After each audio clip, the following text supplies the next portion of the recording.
अभी कुछ नेताओं द्वारा सनातन धर्म के विषय में उल्टे सीधे बयान दिए गए हैं और यहाँ तक कि उन्हें बीमारियों से सनातन धर्म की तुलना की गई है। इस संदर्भ में आप क्या संदेश देना चाहते हैं?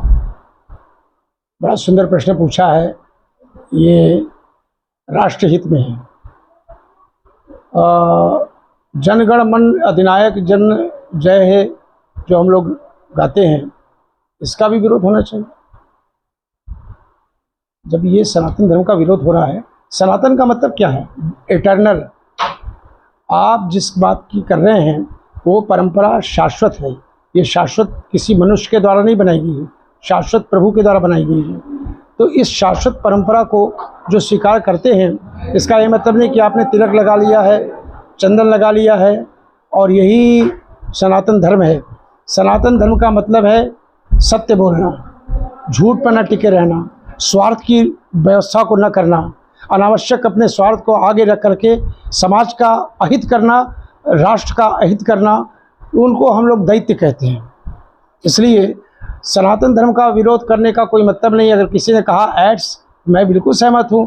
वो एड्स से भी अगर बड़ी भयंकर बीमारी हो तो उसका भी नाम लिया जा सकता है, क्योंकि इस सनातन धर्म जो इस शांति पर आता है वो सदैव आगे बढ़ता रहता है। और इस बात को हमने देखा है।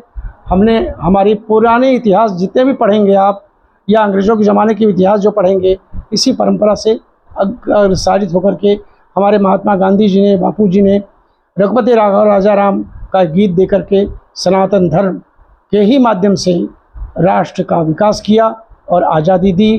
कितने शहीद हमारे उसी व्यवस्था पर, राष्ट्र की व्यवस्था पर शहीद हो गए। उन सब का अपमान होगा अगर हम सनातन धर्म को के विषय में इन सब बातों को कहेंगे।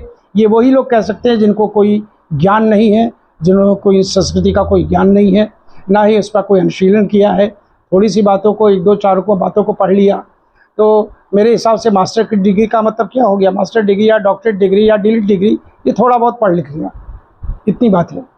अभी जब राष्ट्र की बात आई है तो एक चीज़ें भी देखने को आ रही है कि आज़ादी के बाद इंडिया के संबोधन से भारत देश को संबोधित किया गया था। पुनः भारत को हिंदी हो या अंग्रेजी हो, भारत से ही संबोधित करने की प्रक्रिया पे काफ़ी चर्चा हो रही है। इसका विरोध भी किया जा रहा है। इस संदर्भ में आपकी क्या राय है? जी, पहले इस देश का नाम था अजनाब।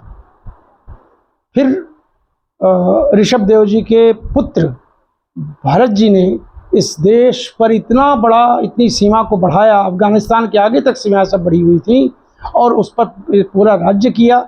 और राज्य करने के बाद फिर इस देश का नाम दिया उनके नाम पर, भरत पर, भारतवर्ष। तो भारतवर्ष ये आज का शब्द नहीं है, भारत शब्द आज का नहीं है, बहुत पुरातन है। और भारत पर ही सारा इतिहास लिखा गया। अशोक से, बिंबिसार से, इन सबों से जो भी अगर हम इतिहास देखेंगे वो भारतवर्ष का इतिहास रहा, इंडिया का इतिहास नहीं रहा। अब हम किसी अपने स्वार्थवश, अभी 400-500 साल से इसकी स्थिति बनी है। ईस्ट इंडिया कंपनी आई तब उसने इंडिया नाम दिया।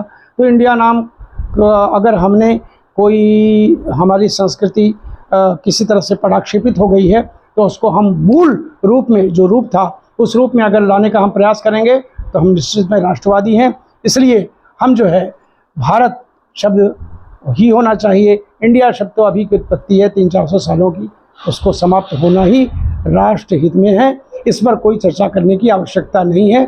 थोड़ा अध्ययन कर लेना ज़्यादा अच्छा रहेगा बोलने के पहले।